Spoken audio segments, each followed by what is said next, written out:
There we go. All right. Hey, everybody. Welcome. This is something that I was really hoping we could do, and I'm really, really excited that we got a chance to get Mike Rowe, Steve Hindalong, and Ojo Taylor together to talk about someone we all know and love, Eugene, and remember him and his lyrics. You know, Lyrics Jam, what we typically do is read our own lyrics. But I just thought it'd be really awesome to have an entire show or whatever we call this thing, where we get together and share some of our favorite lyrics from Eugene, share some stories, just remember him. So thank you guys for doing this. I really appreciate it. And I don't know who wants to go first on this thing. Mike's eating? I know, look at this, Mike. I always do. It's 6 o'clock here. Okay. At least it's not spaghetti or something. Gotta eat to live. That's true. That's true. All right. So who's got something they want to go, a lyric they want to read first? Well, I kind of think Ojo should go first since he's the new guy and it was partners with on the block here. Business and all that. Yeah, just jump in the fire. All right. Well, what are we doing here? Reading lyrics? Yeah. So yeah, the deal is, a lyric, one of Eugene's lyrics that you really love, and if there's a story behind it or anything about it, you can, you want to share either before you read it or after you read it. Yeah. Well, there's I'll say this, and I was kind of, most of Gene's records came out on the label that we owned together. So I was kind of involved in the production process from pre-production on, and as he was in ours also. So I just remember times when he would stumble upon a great lick or a song or a particularly great take in the studio. And we were meeting, I would say, pretty much every day for hours a day, talking about the label and groups that we might work with and stuff. And so I mean, the lyrics for me are not necessarily the ones that are the most popular, but they're the ones that I remember Gene telling me about, that he had a little, well, I don't know. I'll just read a couple here. The first one that I have two picked out. One is So Long from the Dig album. And I chose this one just because I hear Gene. So the first verse, I went too far. I wanted to tell a joke. Ha ha, I'm so funny. That joke that I told. Ha ha. I can hear Gene saying it. Can you guys hear him saying that? Yeah. I mean, just in real life, day to day. I climbed that hill. I wanted to be on the top. I wanted to see the top. Big deal. I'm so tired. That hill that I climbed. Big deal. I'm so wrong, and I don't know the meaning for this song, but I know how to say so long. I'm so tender the way that I say so long.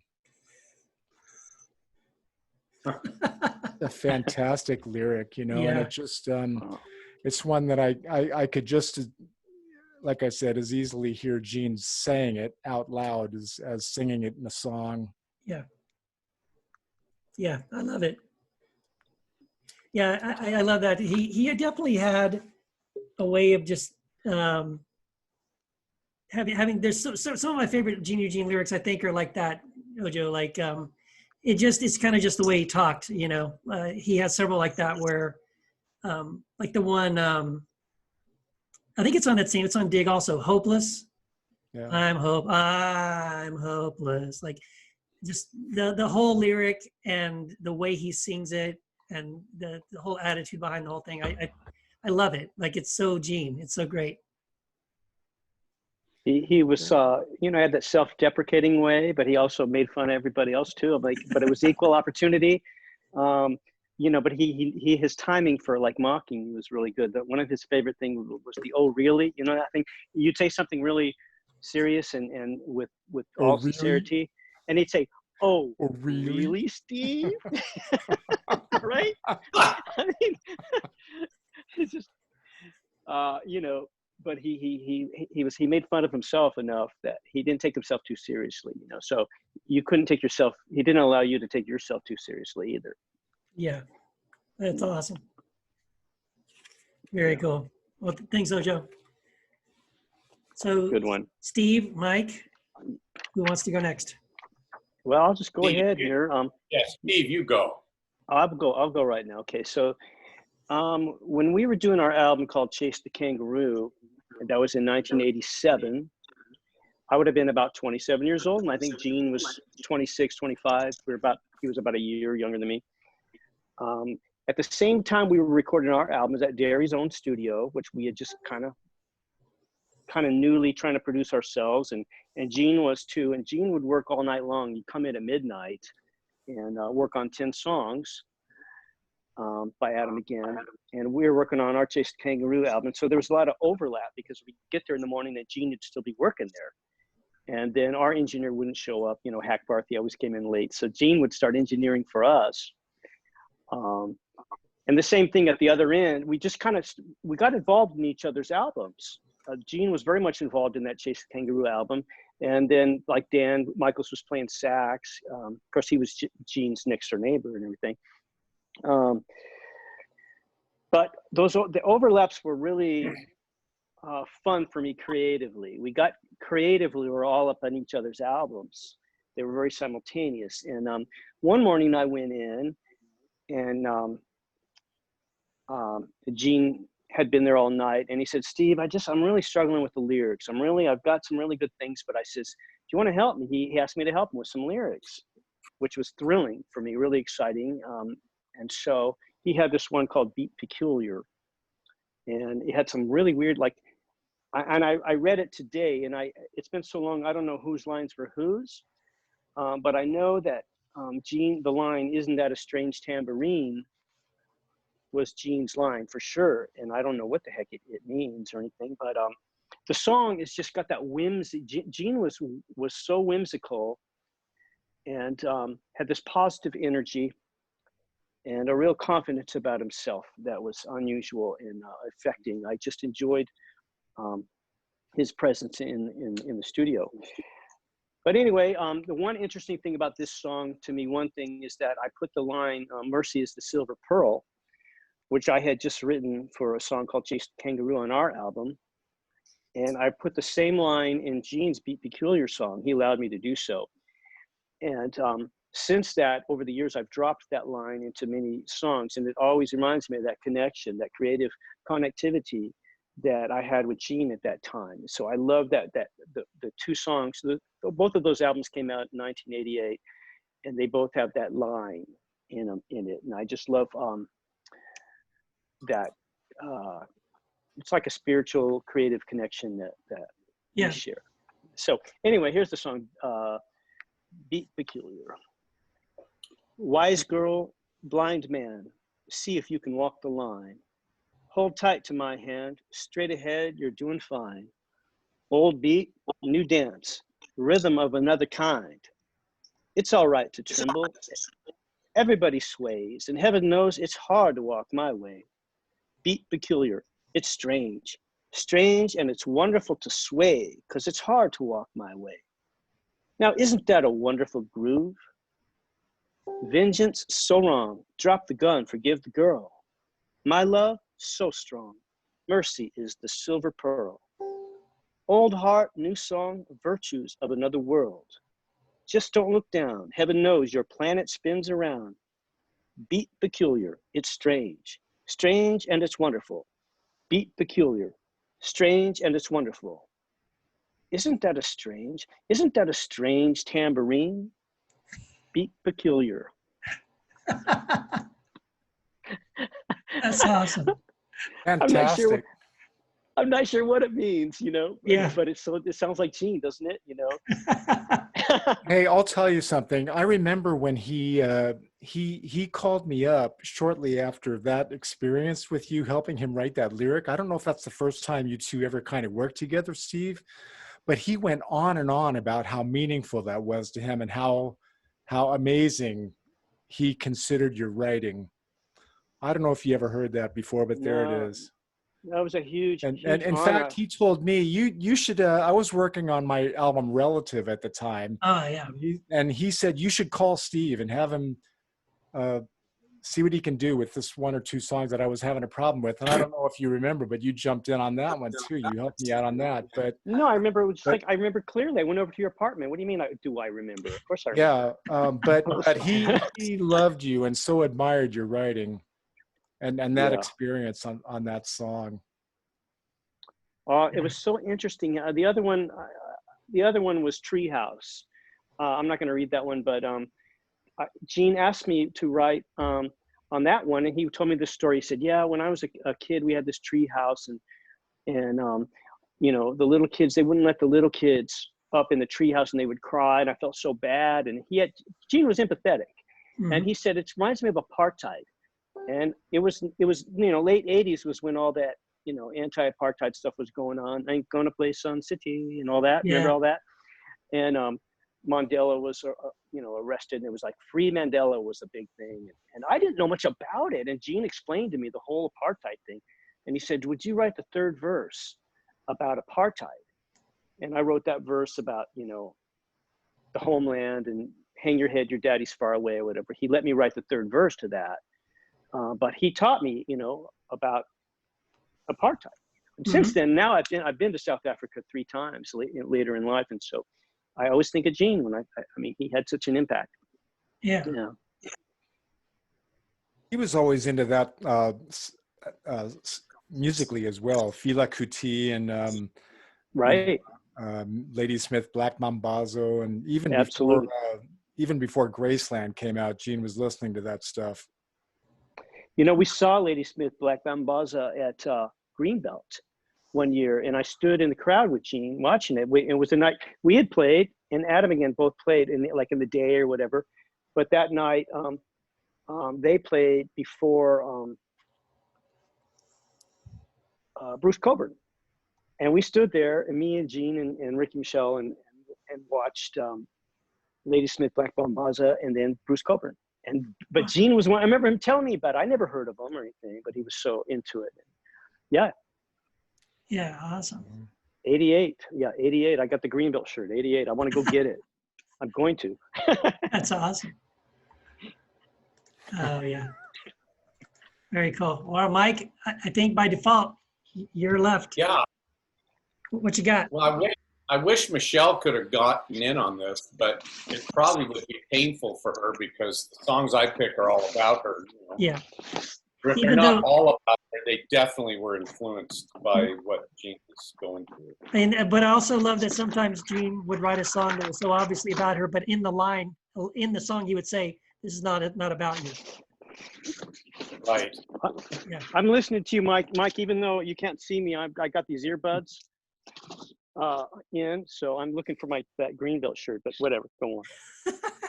Anyway, one of my personal favorites was the one I think this was on the third Lost Dogs album. And I'm pretty sure it's about Shelley, but it's called Waiting for You to Come Around. You guys remember that? Yeah. It goes, we were so brave, we never feared, we were so close, we were so dear. Who could have thought how far we'd drift? I'm trying to think of how that I can let you know how much you're missed. And if you need a friend, someone you could spend some time on, and if you're going to call any time at all, it's fine. If you have some doubt about it, forget about that now. I will wait for you to come around. We drive all night in that beat up car. I'd watch the road, you'd watch the stars. Here's my bright idea to write this note, so count this as the first move. Forgive the lump that's in my throat. So if you need a friend, someone you can spend some time on, and if you want to call anytime at all, it's fine. Now, if you still have doubts about it, forget about them now. I will wait for you to come around. You're not one to ask for kindness from a stranger. You've always been so lonely in a crowd. And I don't care if it's sooner or if it's later. You can find me waiting waiting for you to come around. When times are tough, they make us cry. We've lost some friends and we don't know why. Some pass away, some grow apart. And though I haven't seen you lately, you still own my heart. So if you need a friend, someone you can spend some time on. And if you want to call anytime at all, it's fine. If you have some doubts about it, completely erase them now. I will wait for you to come around. I will wait for you to come around. It's really well constructed. I mean, I love the rhymes. Song-wise, the melody is simple. But, every time I hear that, it's just Gene's got his little heart in his hand, with Shelley. It's like It doesn't matter that they couldn't make it as a married couple, but the love was so deep between them, and that never changed. That never changed. So I love that he was able to write a song about, what she meant to him, even though, and he doesn't, descend into any kind of maudlin, sappy, sentimental anything. That's just an honest outreach of friendship and connectivity, I think it's a rare moment of Gene being very personal and candid, although, a lot of these songs he is, but he wasn't always necessarily that way when you hang out with him, he kind of liked to just sort of be silly and, but he had obviously he had a really deep side to him that came out in these lyrics. So that one I really hear his heart. I love to play and sing it any chance we get because it really brings him to mind, brings him right forward into your life. So do the Dogs do that song live still? Yeah, we've done it. Hey, Steve, when we did the Kerosene Halo tour 2 or 3 years ago with Paul, did we do that tune? No. I know we did it on a Dogs tour within the last several years. Maybe me and Derry did it. I know I've performed it. Yeah, I might have just done it on a duo tour with Derry, but I know we've performed it from time to time, not often, but occasionally. We should do it again. Yeah. Oh yeah. Bring it back. Really, it's easy and it's really easy to pull off. It's not complicated. Yeah. He had a lot of songs that were to one person. I like that because I do that too. You're kind of allowed to be in on a eavesdrop on a very personal, intimate conversation, which is a risky thing for a songwriter to do.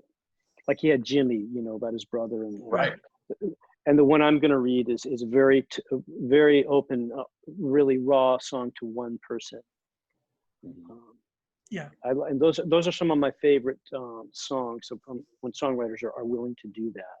Yeah. I was thinking about Jimmy too, as you guys were talking about that. Like that's one of my favorites. Something kind of broke my heart. My wife Wendy and I went to go see. It was a show. Might have been up in Pomona somewhere at some youth group thing, but it was a bunch of bands. It was like, I think it was Mortal. Mike Knott came out just by himself with a guitar and did a couple of songs. And I think it was Gene. And it might have been you and Mike. It might have been you and Gene together as the Dogs, but it was just you and Gene. And I'm sure you don't remember this, but you did one of the opening songs, and then at some point he was going to do Jimmy, and I love that song. You announced it. I'm going to do the song, my friend Jimmy, and Gene started to tell the story behind the song, but all these like stupid teenage kids were just chattering and talking and laughing and goofing around. They weren't paying any attention. They were probably there just to see Mortal, and they didn't care about what some old guys singing some songs with guitars about whatever. And so there was a moment where Gene, you could see him, he just stopped because he was telling this really beautiful emotional story about behind this song, the song Jimmy. And you could see him, he just stopped and looked at the crowd and realized this is Pearls Before Swine and just said, okay, anyway, and you guys did the song. But I just thought that was so sad to me, like he was trying to share something and they were just like, didn't care. which is sad. But it's such a great song. So Ojo, you got something? Aren't you reading one, Keith? Well, I'll read one. Yeah. I don't think anybody was going to read. I wanted to read Worldwide. Oh, a good one. Because this is another side of Gene we haven't talked about yet. Because he gets a little political in this one, which I think is kind of cool. There is a reason, and I don't know what it is. A bloody season. Well, I've heard that these things happen worldwide. Don't think I'll ever understand it. Don't think it matters if I do. 3 billion people in the world, and I only know a few. Worldwide. Tears on the driver's side. His head is in his hands. Voice of an angel silenced by the whim of another man. It's worldwide. But we all love that desert thunder. We put some stickers on our bumper. 3 billion nothings in the world. Why should anybody bother? Worldwide. What about Headman Shabbalah? Does anybody care about justice? 3 billion people in the world, and his spirit weeps for all of us. Worldwide. So, how many people? When was this? How old is this album? Because This it's was like almost 90. I looked it up. I had to look it up. I was like, well, when did he write this? So this was 92. There's twice as many people in the world now since then? Yeah, if you did it now, you'd have to double the number, right? Yeah, right. Easily. Wow. I think it's almost 7 billion. What? Yeah. I thought it was 12. No. There's a lot less now Well, than there were 3 months ago. That's sad. But yeah, I love that line. I mean, I love that song. And it's even the way he just sings that line. We all love that desert thunder. We put some sticker on a bumper. 3 billion nothings in the world. Why should anybody bother? Like, it's just such a great line. Interesting how that's the different side. Like I told you, so many songs he writes to one person, then he writes something so big. Yes. You know, you go in close and then you take a few steps back.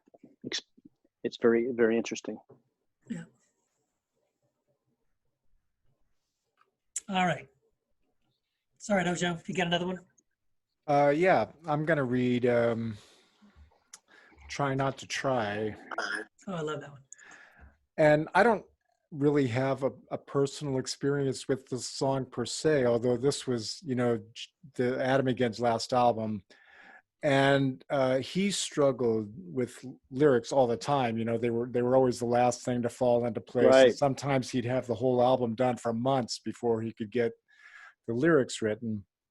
And we're all of us write differently. I'm kind of the same way. Lyrics are always the last thing for me too. I need to hear the song, kind of look into. I listen to the song to hear what it's telling me, as if it's another person. Mm-hmm. And so I don't know if that was Gene's process, but I do know that the lyrics came way later. And on this record, Perfecta, we even did the artwork before he had the lyrics written. That's how late it was. He hadn't sung them yet. And I think, if I'm not mistaken, on the original pressing of the CD, there's lyrics that are left off the artwork because he didn't have them yet when the artwork went to print. So, but that was Gene. Day late and a dollar short in a lot of different ways. But I'll say this too. I don't want to ramble on. When I think of Gene, I think of him as much in extra musical terms as I do kind of within the context of Undercover and Adam Again, or Brainstorm for that matter. And just as I said, the friendship we had together, which occupied 99% of our time together, even though a lot of times we were talking about the label and stuff like that. I met Gene in 1983, and it was the day, I'm convinced that it was the day after the God Rules album was released, because we were playing that night at the Ontario Church of God, which was pastored by Michelle's father, Johnny Bunch. Right. And Gene's band was opening for us, and the name of that band was Martis, and the band was Gene, Paul Valadez, Greg Lawless, and No way. Sim Wilson was the lead vocalist. No way. I And don't know so this. this is the night I met Gene and Sim. Uh-huh. And I know that it was the day after God Rules came out because I drove furiously over to the Maranatha warehouse to pick up boxes of records so that we could sell them that night. And it was about a year later when we changed singers, and our drummer, Gary Olson, happened to bump into Sim just driving down the road and hollered out the window, "Hey, we're auditioning singers. Really? You want to audition?" And Sim says, "Sure." So we did one audition. Sim quits Martis, and Gene starts at him again. I don't remember if Michelle was in Martis or not. I'm inclined to think that she wasn't. They had just gotten married. It was 1983. Mm-hmm. So Sim joins the band, and after that, he kind of suggests that maybe we should look into Gene because Uncle Dave had been running sound for us, and I think he moved on to you guys, Steve. Yep. And then so we hired Gene to do our sound, front of house engineering. That's how things got going. But so that's a long time ago, almost 30 years. And recently, I don't mean to ramble on here, but I'll just tell one brief story. No, this is great. Jump into It's great. This is a great joke. I'm really enjoying this. Oh, thanks. So because he was our engineer, he ultimately became our road manager, which he was fantastic at that, although it might have been a mistake to give him the credit cards. Those who know him best know exactly what I'm talking about. Oh, yeah. We learned that lesson the hard way, but we learned it. So we traveled a lot together on our bus, and sometimes it was when they were California gigs, we'd just drive ourselves and meet at the gig. And I remember we were doing this one gig, and it was somewhere up in the Bay Area, Mike. I think it was either Sacramento or Alameda County Fairgrounds or Oakland or something. Maybe it was even it wasn't to play with you guys, but. So I'm driving up in my Toyota 4x pickup, and Gene, it's a bench seat, and Gene is on the riding shotgun, and my second son, Squid, was about 5 or 6 years old at the time. He's sitting between Gene and I, and maybe he was 6 or 7, I don't know, but he still had a blanket. He still carried his blanket around. It's kind of late that way, but so we're driving back from the gig, and I'm driving, and it's like 3 a.m. We've done a long gig, and I look over, and Gene and Squid are fast asleep, and they're resting their heads on each other. So I've got my 5 or 6-year-old son holding onto his blanket, and Gene's leaning on him, and they're kind of holding each other's heads up together, and that's as dear and sweet a memory as I'll ever have of the guy. So, you take a step back, as Steve was saying, from the production of records and the writing of music and stuff, and you learn to see the humanity in another person, and that's really what you identify with. So I have no personal experience with this lyric, "Try Not to Try," but I will say this, that we had a lot of conversations, and I don't mean to speak for the other guys here, but you start in maybe a Christian music band, and things, you go through so many experiences and punches in the gut that after a while you learn a few things, and things change for you, what you believe about the world and what you believe about people and experiences and how things work. And so in the 20 years, it's hard to believe it's 20 years already since Gene died, I've often wondered what our conversations would look like today, especially given where I am on my deconstruction and so on. But so this song reminds me, it's kind of a wish and kind of a wondering. Here you are chasing angels. Look for another idea to hold under your thumb, and squeeze an ounce of courage from 1,000 words. You'd think you'd heard enough. Try not to try. It's a lesson hard. Blind faith will scatter the stars. Tonight can be a beginning. Here I am running over, half of a lifetime, I'm scraping up a trace of youth. A lazy child can know the truth and touch the moon. It's here in front of you. Try not to try. It's a simple creed. Sense as a sly enemy. Tonight can be a beginning. Here we are, missing moments, so many detours, the never-ending figure out. Too weary now to talk about the way we feel. The night it reels us in. Try not to try. It's a sacred art, gripping the slippery stars. Tonight can be the beginning. Mm. That's really good. Yeah. Yeah, it is I really almost want to hear good. that. I almost want to hear that again. That's really good. Mm-hmm. Eugene had some gems that were not his most widely liked songs, you know, and to me, this was always one of them. Yeah. Yeah. If you hadn't read that one, I was going to read that one. I really love that. That's right. Yeah. Try not to try. Yeah. Wow.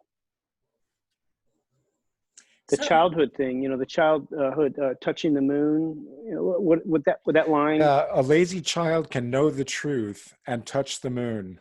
mm, It's here in front of you. mm, You know, I always thought Gene had a real childlike quality to him. You know, playfulness. You know. Yeah. yeah. Mm. Yeah. It's good.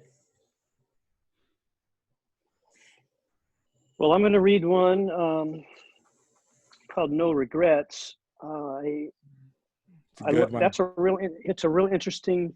Now, a lot of time, I think what makes Gene's lyrics, well, it's always the combination of music and words, but his vocal delivery. And I listened to this today. I hadn't heard it in a long time, and the emotion with which he delivers the lines is what he really was good at. That he's really good, and he didn't oversing or undersing. You know, he got it from a true place. You felt it, you know, and this whole thing of no regrets is an interesting thing. I have a tattoo on my arm that says, you can't see it, but it says, "No regrets, Coyote." You know, I got it off that Joni Mitchell. I love that Joni Mitchell song called Coyote. But sometimes the only thing I regret about the tattoo is the no regrets. I want to get rid of the X. It's the irony. I regret the no regrets because I do have regrets. So that whole topic, should we regret or should we not have regrets? It's an interesting discussion. I've had it more than once, especially since I have this tattoo. you know, but I just got obsessed with that Joni Mitchell song, "No Regrets, Coyote." And that's why I did it, and the coyote. But reading this lyric today, it's the first time. Of course, I just heard the song. I had never really sat and read the lyrics, and so I guess I'll just read it.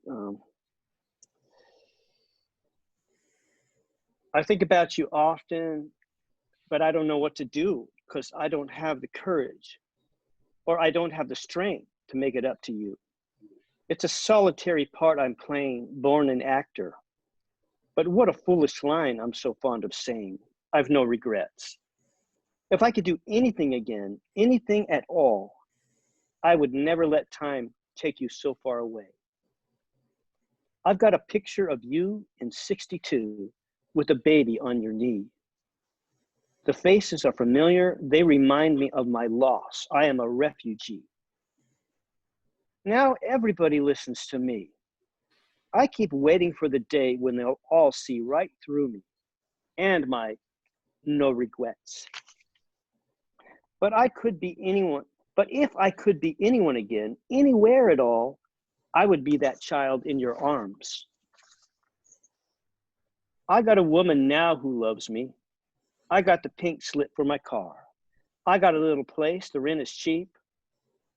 I got a band that plays my songs. Life is not so hard. But in the rearview mirror, a bridge is burning. And now I've wasted another year.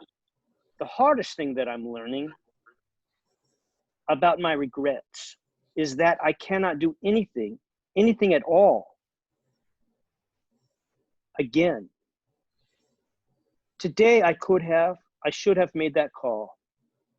I should have made that call.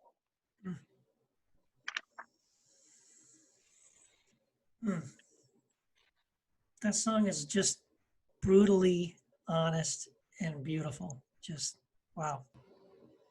Love hearing you read, Steve. You're a really good reader. Mm. And Oh, I thanks. love the video that you posted of you reading your own stuff recently out on your patio. Yeah. Yeah, that was Dan Michaels, Fantastic. Dan Elisa's patio. Thank you. Yeah, I recognize that. Yeah, fantastic. You know, actually, I should admit that video of Steve on the patio reading his lyrics is probably what inspired me to do this. Really, huh? Yes. I was like, that's so great.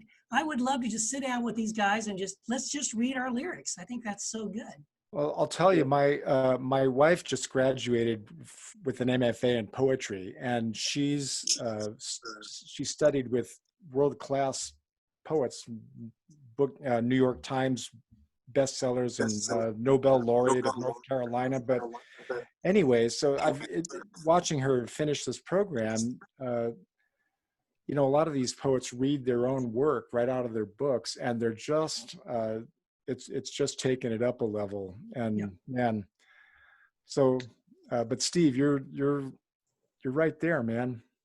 Oh, thanks, Joe. That's sweet of you to say. Yeah. Yeah. Yeah. Can you guys shed some light on this? I don't know if this is a myth or if this is true. And I don't know if I heard this from, or if I heard this from anybody who knew what they were talking about, or if this is whatever. But I think I'd heard from somebody that Gene didn't think he was a very good songwriter. He didn't think he was a good lyricist. Is that true? Yes, it's true. He didn't think he was ever good at anything. He didn't think he was a good guitar player, and he didn't think he was a good singer. Wow. And I don't think that he would say that trying to fish for compliments either. Right. I think he came into his own understanding of himself as an artist. Yeah. But when he first started, Adam again, I don't know, Mike and Steve might have different experiences, but when he first started Adam again, he was really apprehensive about taking over the lead singer position. And you know, he struggled with the lyrics all the time too. So I would agree with that. Yeah. No, I felt that he was very insecure about his lyrics. He communicated that to me. But he did have this confidence about the way he went about things in the studio. For example, mixing. What about Mike might have his opinion on this, Mike Rowe. You know, to be a good mixing engineer, you've got to just believe that you got it. You got to know. And he mixed fast and he mixed good. He had a confidence in his ears, I believe. And I think that's why he was a great producer. He produced a lot of good records and he was good with bands, and he just had a real assurance about his way in the studio. I think maybe his insecurity were his own personal artistry, but he had a way of bringing good things out in other people and having a confidence about it. Yeah. Yeah, you know, he told me one time, he said he was making a list of all the guys that were hot at the time, that he was really coming into his own as a mixing guy. I think he might have mentioned Butch Vig and, you know, whoever was popular in the 90s. Yeah. Mm-hmm. And he said something like, those guys are all about 5 years ahead of me. Like, he knew where he was in the technical pantheon of accomplishment. And he knew what he would need to do to catch up. So he had a realistic view of where he was at. He knew how good he was and he knew how good he wasn't.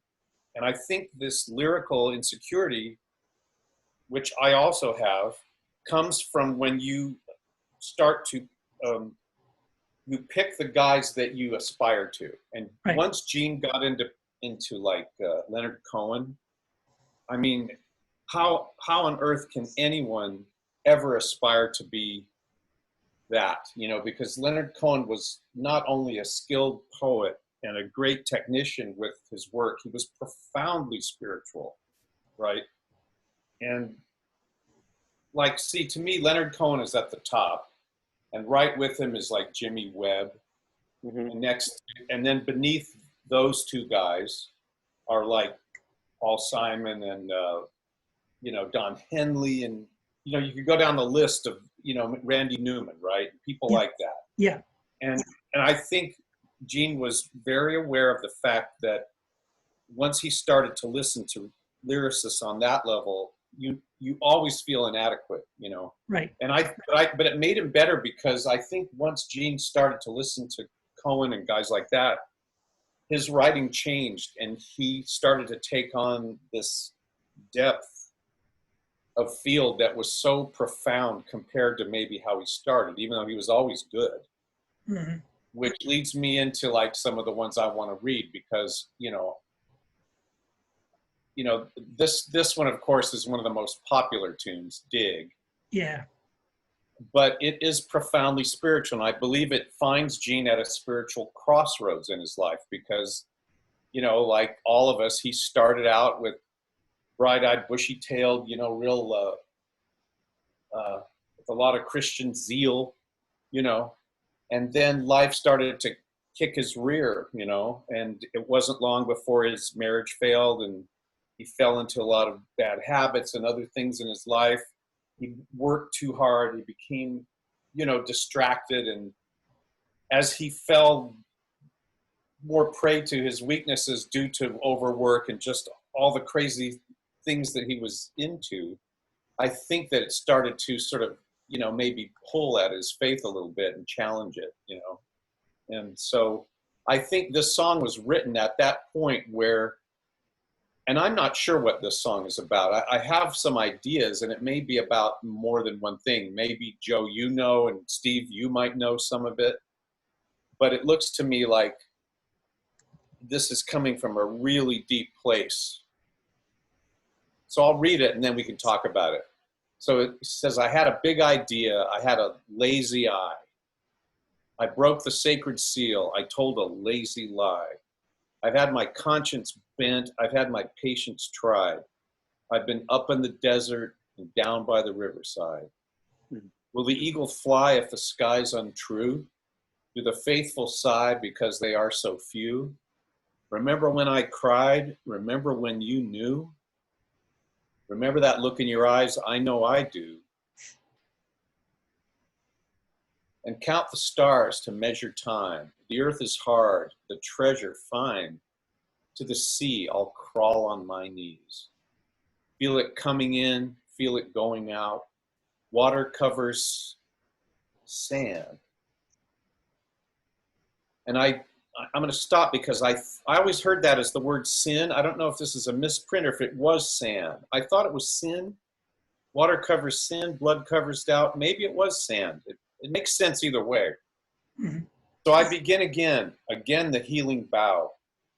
There was a time that I might have surrendered, but not now. Consult the cards to measure mine. The earth is hard, but the treasure fine. At the sea, I'll wait on my knees. At the sea, I'll wait on my knees. Mm. It's a heavy, Wow, that is heavy. It's a heavy. Yeah. Mm. It's A lot of hope incredibly. in it. I'm feeling the hope in it. I'm feeling this incredible hope in it. The eagle, will the eagle fly if the sky is untrue? Mm-hmm. Yeah, that's That was- unbelievable. That's an unbelievable line. It's like, what kind of question is that? That's like a Zen koan almost. Yes. Yeah. Do the faithful sigh because they are so few. But I love in the actual lyric, and when the way he sings that line, remember the look in your eyes, I know I do. It just lands like a hammer. It's so Yeah, that good. whole part about the intimacy, the danger of intimacy, because we none of us want to be misunderstood, right? You want to be known, but then the greatest risk of all is to be truly known. And I remember that look in your eye, like he's saying, when you knew me, when I knew that you knew me. Yeah. And that's terrifying. Yeah. Intimacy is risky business. Yeah. I definitely hear Michelle in it too, also, because this was, comes out of around the same time as River on Fire and Yeah. that whole period. It's like, it's obvious he was just being torn apart internally by a lot of things. And I think we all have one piece of the elephant, depending on what our perspective of Gene was during that time. Right. But I think Gene was at his zenith at that point, actually. Musically, I remember when he was working on that record, there were times when he'd call me up and say, "You've got to come down and hear this." And it's like 2 or 3 in the morning, driving down to Huntington Beach to hear. It was River on Fire, especially the way that he had the kick drum and the bass uh, on those subs. The way he had them up on those. You remember the Westlake monitors in that room? Yeah. Yeah. Yeah. I mean, he turned that thing up, and it was like shaking the rafters, you know. And this was before you could do that because digital technology wasn't anything like it is now back then. But so River on Fire and Dig especially, I think, are 2 of the songs that he was most proud of. Yeah. And actually didn't mind saying that, hey, you've got to come down and hear this. So kind of goes back to your question, Keith, about was he insecure or not, but he knew when he stumbled on something really good too. And that record is holy shit, you know, it's one of the It is. Yeah. It's as good as any record out there. Absolutely. You know, what's interesting too about that lyric about what's written in the book, and this is going back to what you were saying, I think, Ojo, what's written, the lyrics that are printed in the booklet are not, they're actually flipped to they're inverted to what he actually sings. So for example, the first line is, I had a big idea, I had a lazy eye. This is what's written. I broke the sacred seal, I told a crazy lie. But when you listen to the record, it's, I had a crazy eye and I told a lazy lie. But it's written the other way. It's written, I had a lazy eye and I told a crazy lie. I wow. didn't realize that. Hey, yo, No, if you read the lyrics and listen to the record at the same time, and I think there's one other place where he does it again, where what's written in one place gets transposed somewhere else. Well, you know, it's very much like Gene's connection to Leonard Cohen there, because Cohen was always, their song was never finished, and it's always up for editing. And Gene was the same way, I think. A deadline is the day you have to turn something in, but it's not necessarily finished. It's abandoned at that point. And especially back then, the artwork had to be done so far ahead of the recording because printing took so long, right? Yeah. So many times a lot changes, but you turned it in already. You can't change. You can't reprint. You know. Right. So there's many cases that. The other thing is that when you read something off, if you get your lyrics offline, I don't think one time in my life read a lyric of mine that is accurate. It's so frustrating. Yeah. It's so frustrating. I'm like, are you crazy? Like every, I swear to God, 99% of the time, there is something wrong because people just hear it with their ears and they just type it up and that's it, you know? Right. Yeah. So I'm almost positive I'm positive he's saying water covers sin, but water covers sand is a great line because he's talking about the beach. The ocean, right. Right. And you know, I'll tell you something perverse about Gene. When we did the third album, the Green Room Serenade, I remember listening to it on headphones and getting pissed off because some of it didn't sound the way I remember him mixing it. And he says, "Oh yeah, I will deliberately like flip the left and right." What? And I'm going, yeah, like he would take the signal at mastering and he would flip the left and right, and I'm going, no way. Why would you do that? And he says, I just like to, just to screw it up. And I'm saying, I said, Gene, I said, that's really cool. And that's a very Brian Eno thing to do. But I said, part of the problem with that is that the left and right perception in a stereo field is very specific to how it sits in your brain. And depending on how your brain is wired, you're going to either hear it balanced or you're going to hear it off kilter. And so half of that album to me, well, at least a half dozen of those tunes are wrong in headphones. It's like in speakers, it doesn't matter because it just kind of goes in the room and you just sort of hear it, And so I always vowed that when I'd get him back, that if this thing ever got re-released, I would reflip it to have it match how it's supposed to be. Yeah. But he would do something like that. You know what I mean? there is different schools of thought with that. You know, mixers is mixed. You know, the whole thing about drummer's perspective or audience perspective, and that whole Right. thing. Like some mixers, they want to put the hi hat on the left and the floor tom Right. on the right. So if that's drummer. The way I hear when I'm playing the drums is different than the audience hears it, where they hear True. the ride But- cymbal on the left. So some mixers mix drummer's perspective, and other people mix audience perspective. Well, this isn't so much where the drums or the audience is. It's more to do with how that thing sits and how there's a certain rightness to how it's mixed. And then if you flip it, you feel. Yeah. And because my hearing is kind of bizarre anyway, because one of my ear canals is tighter than the other one, I'm going to always favor a certain, most of the time I favor how most engineers hear it. But I just thought Gene would, that's something Gene would do, Right. It's I just always so thought, typical. Yeah. But right, regardless right, of that, he was just a funny guy when it came to all that stuff. Okay, here's a funny I'm Gene just thing. I'm sad that he didn't get to live more years to develop his art of mixing and recording further beyond where it was, because he was well on his way. It's just, he was also a simpleton and someone who didn't like to fix things or go out and, he didn't do the stuff that he needed to do to keep his business in order. No, his studio was a wreck. I went out to do my solo record in '97, and he was like, "Oh no, the headphones don't work here. No headphones." So I had to sing all the vocals like standing between the speakers. There was no headphones. Right. Things like that. All his studio was always, he was like, no, we don't have any headphones here. Well, it's equal parts overwork and equal parts laziness, in other words, but not lazy because he wasn't a hard worker, lazy because he just couldn't be bothered. That's why he would run over people's master tapes. Right. The famous story of the John Wayne album. No. There's a song that was supposed to be on the record that we tracked. I played electric on that record, and it was this really cool, indescribable thing that, I don't even have words to describe how cool the song was. We tracked it, right? And then Terry calls me several weeks later and says, "Mike, you got to fly back down here." I said, "Why?" He says, "Gene he rolled over that." And I go, "No, that's the best one on the album." He says, "You got to come back." So I flew all the way down there.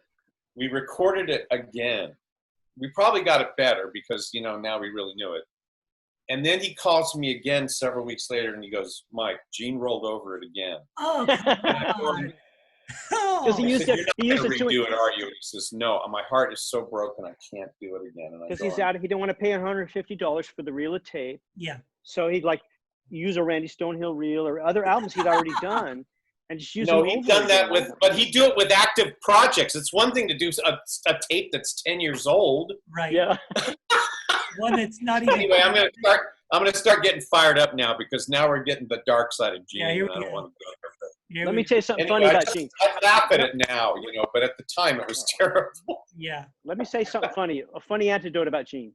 Is it anecdote? Anecdote. Yeah. Okay. Gene would not eat anything green. Nothing green. I don't care. It could be, I don't mean vegetables. If it was a lifesaver and it's green, he won't eat it. Did you know that? No. Yeah. I knew that. And we always joked that was going to be the death of him. Well, yeah, Joe, that's when I first called you and said, this guy's going to die. I think it had more to do with diet than it had to do with other bad habits or anything. Well, he always used to say that he can't eat anything green. And I always kind of blew it off, let it go in one hearing aid and out the other. All right, whatever. Just some kind of little idiosyncrasy that you're personally proud of or something. But yeah. Remember all the stuff he said he'd never tasted, he'd never had a pear, he never. I said, "Well, Apricot, yeah, because we would ask him, you mean, what do you do if you get a green apple? Do you not eat that? Take the skin off of it. But just the color green repulses you or something? Right. No. I get people that don't like certain textures or maybe they don't like vegetables or something, but a green lifesaver for crying out loud or the skin off a pear or... No. I asked him if he'd ever tried watermelon. He said, "Oh, I had a watermelon fire stick candy once." Weird. Weird stuff. Right. Well, he had his idiosyncrasies for sure, and the you know, we parted ways professionally in '95, although we were still friends. So that was before the John Wayne album thing. And it was because trying to run a record business with a number of artists and, you know, running an independent label is hard enough as it is.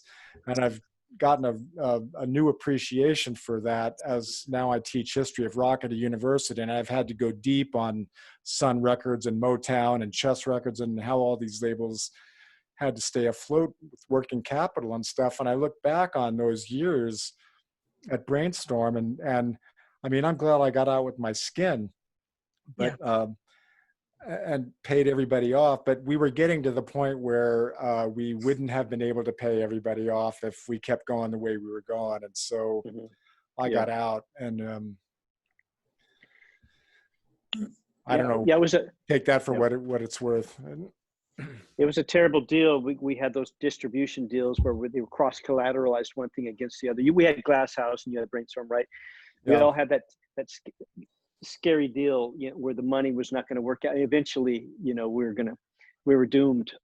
Yeah, right. You know, so you're cross collateralizing 10 albums, say that right. Like Adam again, they never sold any units. They used to sell 8,000 units if we were lucky.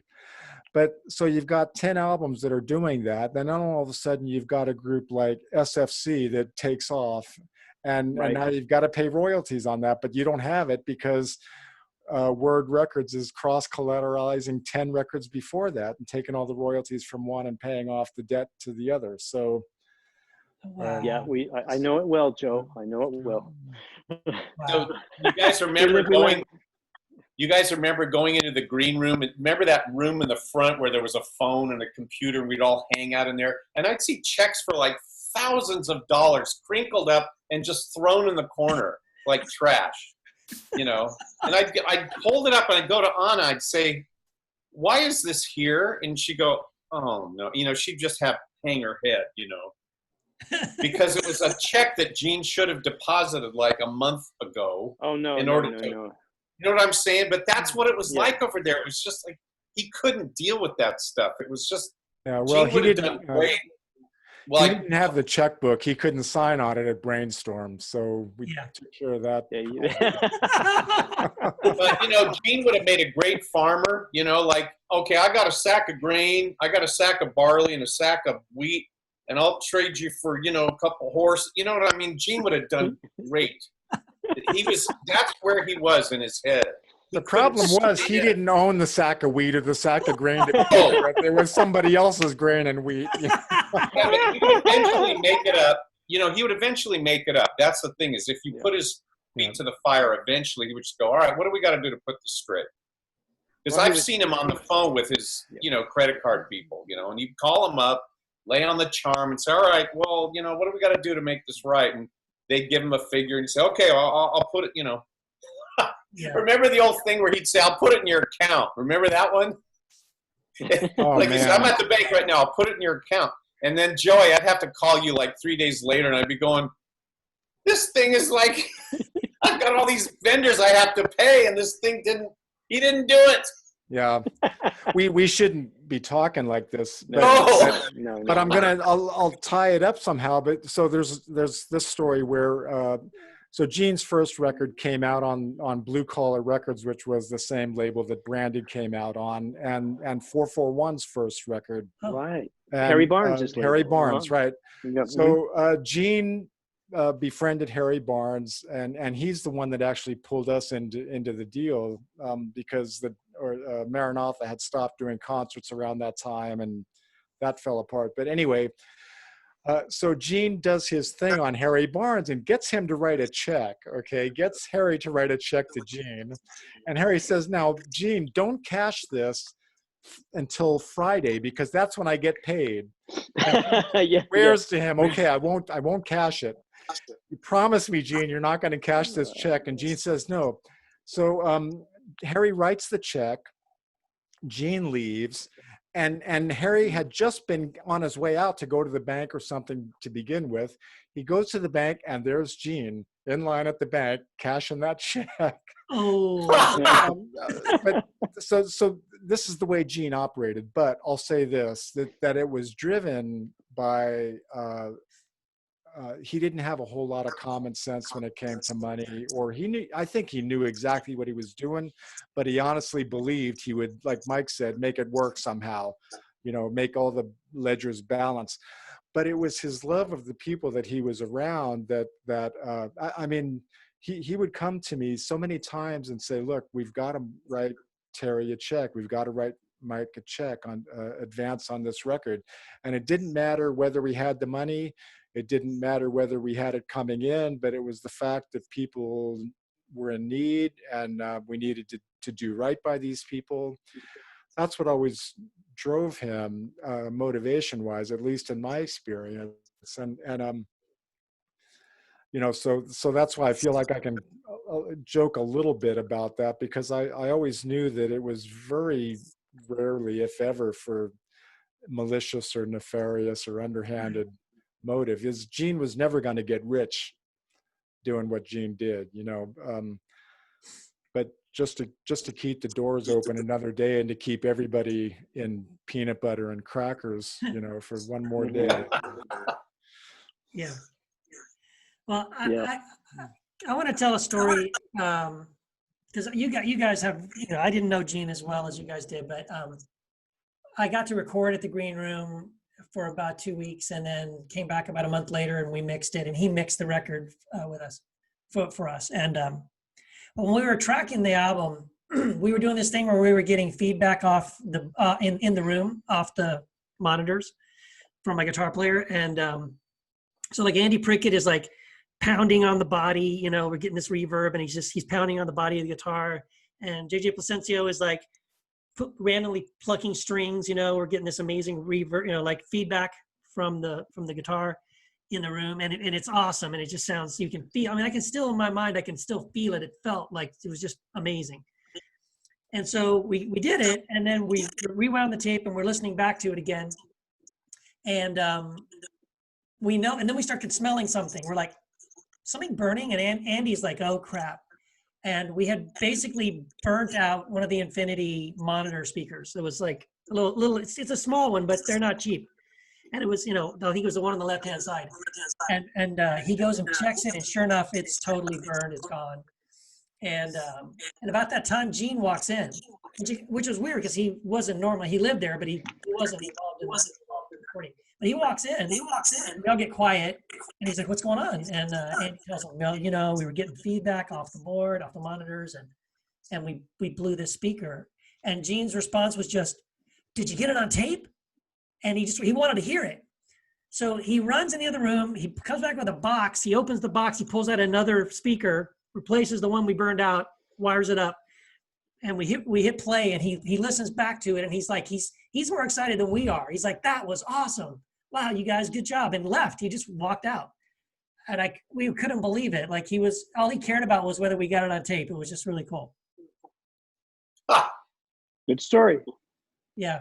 I'll never forget that. He was just such a great guy. Yeah. He was good too. I also remember how much he loved baseball too. He was a huge baseball fan. That's right. Wow. Well, Gene was always really generous to me and very merciful to me. And, we had, there was a problem that went on between him and me at one point that was pretty intense and serious. And there was like a 2-year period where I didn't have any interaction with him. But he put that all behind and completely forgave me and was kind to me. And in the end, he came out a week before he died. I was able to bring him out to Nashville. He was in LA still.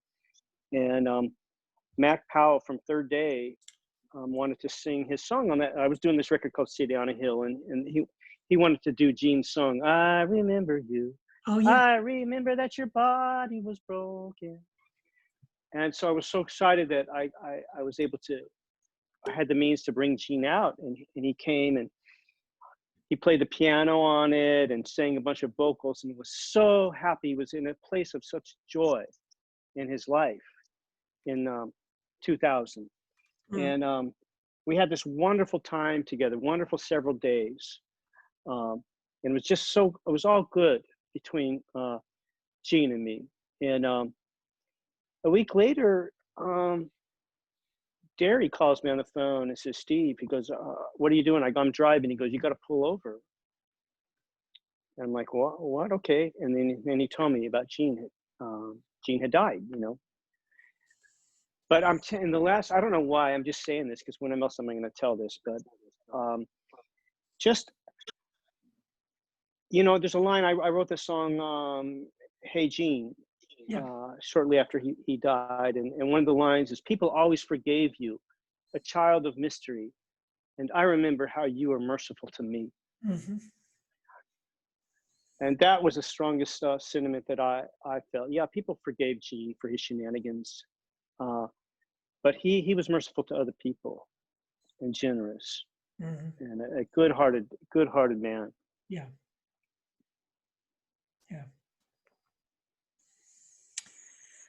Yeah.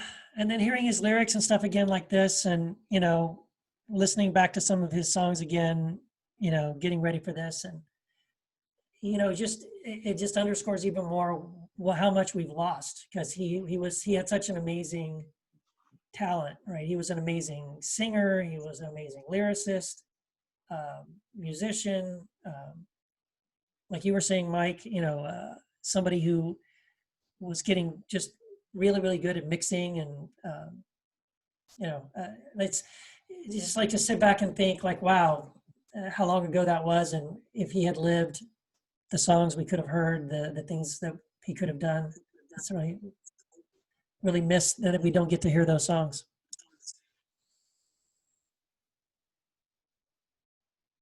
Well, we're all grateful for the time we had with him. You know, it's like he's one of those people you only meet once in a lifetime. Mm-hmm. I always said Gene was a man out of time. It was almost like he came to us in a time machine. He felt like someone, you know, like one of the Bowery Boys or the Three Stooges. Like it's almost like he got in some kind of time capsule from the 1930s or 40s and just shot himself into our time period. Yeah. Because there was nothing about him that was correct for the era he lived in. You know, he was the guy back trading a sack of barley. You know, I always felt like he was not an alien, just someone who did not belong in the time that he lived. Mm-hmm. And he just didn't fit. He tried so hard, you know, to fit the best way he could, and he was just so gifted, you know. I mean, and I've never been around such unconscious genius. You know, most of us with our talents, we're very conscious of them, and Gene was the kind of guy that it's like, I'd say, we need, you know, can you do like 8 bars here? Like, we need like an Elizabethan piano solo or something. He would just go to a keyboard and just do it. You know, it was very matter of fact and nonchalant. He didn't make a big deal out of it. It was like, it wouldn't matter whether he picked up a guitar or a kazoo or whatever it was just this natural ability to do what was absolutely perfect and cool for the moment without any pretense or any sort of ceremony about it, you know? And I think we all experienced that over and over with him, where, you know, like that song, remember that song I read a few weeks ago, that I Don't Love You? Yeah. Remember that one? Yeah. And I told you guys about this thing where it was almost like Gene was taking a leak, you know, on the other side of the house. And he walks in and picks up the guitar and goes, bang, on a C major 7 chord at the end. And it's just so Gene. It's like, you have to hear it. It's like, you know, I do this beautiful thing, right? And it ends. And then he hits this chord and it's all twangy and not quite right, but it's just perfect. Yeah. You know, it's like that to me makes the whole song. It's like, it couldn't have ended better than that. Right. He just had that innate sense of what was appropriate for the moment. And it had humor and wit.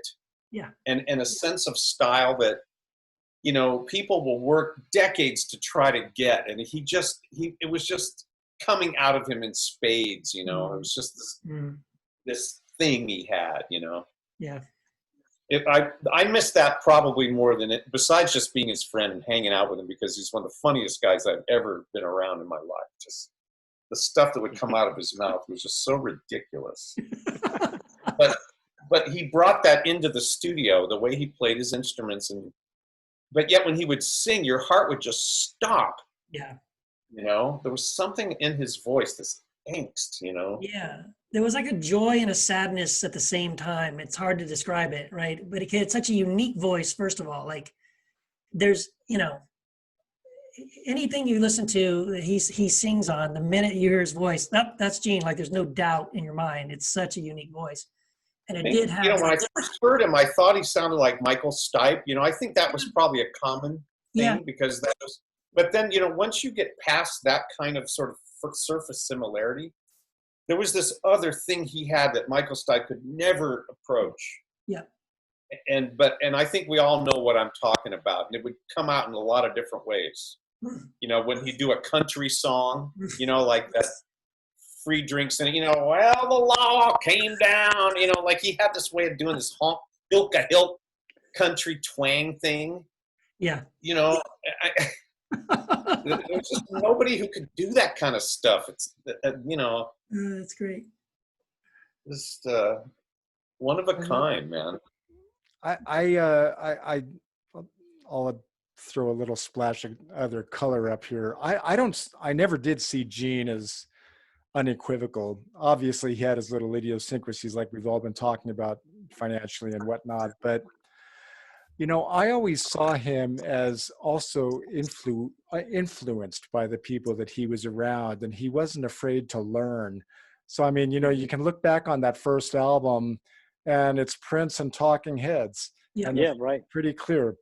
And you know, that's the stuff he was listening to. And then he moves on to the South African stuff with Ladysmith, Black Mambazo, and all those folks. But I'm not trying to say that he was derivative, because he wasn't. But he learned from people, and I saw him learn from me as I learned from him. I saw him learn from Mike. I saw him learn from Steve. I saw him learn from Terry. And so he wasn't ashamed to do that. And, you know, there's a tendency, I think it's been 20 years since he's gone, to romanticize the guy. And there's plenty of room for that. He had tremendous amount of talent and things that we can admire about him too.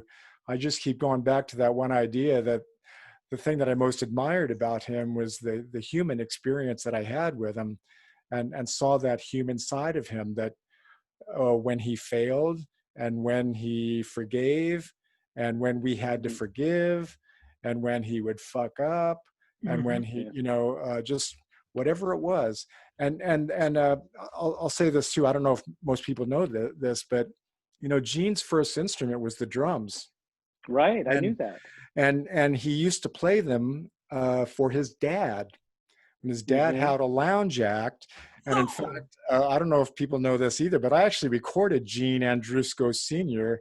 at my room in Fullerton. I still have those demos. It's him and his wife, I think, singing while he's playing this piano. Well, I've got these tapes still, but so Gene used to play, when you talk about that twang and stuff like that, and those kind of hillbilly influences, I think that came directly from working with his dad in these, I don't know, San Bernardino lounges or Canadian. I think they were Canadian actually, but and then of course Gene with his child actor stuff and exposure to Bewitched and the Three Stooges. By the way, he had the scrapbook where he had pictures of him and Mo Howard, and it's like, oh my God, it's Mo Howard, you know. There he is with Gene, and so he had a library of experiences that made him a really unique individual, even before any one of us ever got to shake his hand. And then I really think that, take this for whatever it's worth, he got corralled into this somewhat Pentecostal, Southernish religion thing that almost beat it out of him for a while, or at least choked it off for some time. And around the time of Homeboys or 10 Songs, he starts coming into his own again. He starts becoming himself in ways that he never had before. And so it's fascinating for me to think about what the Gene that might be here in 2020. Yeah. I'll say just one more quick thing and I think Michelle would agree with me on this. We've talked about this, that nobody really knew Gene. We all had glimpses of him, of certain aspects of him, but nobody knew the whole Gene.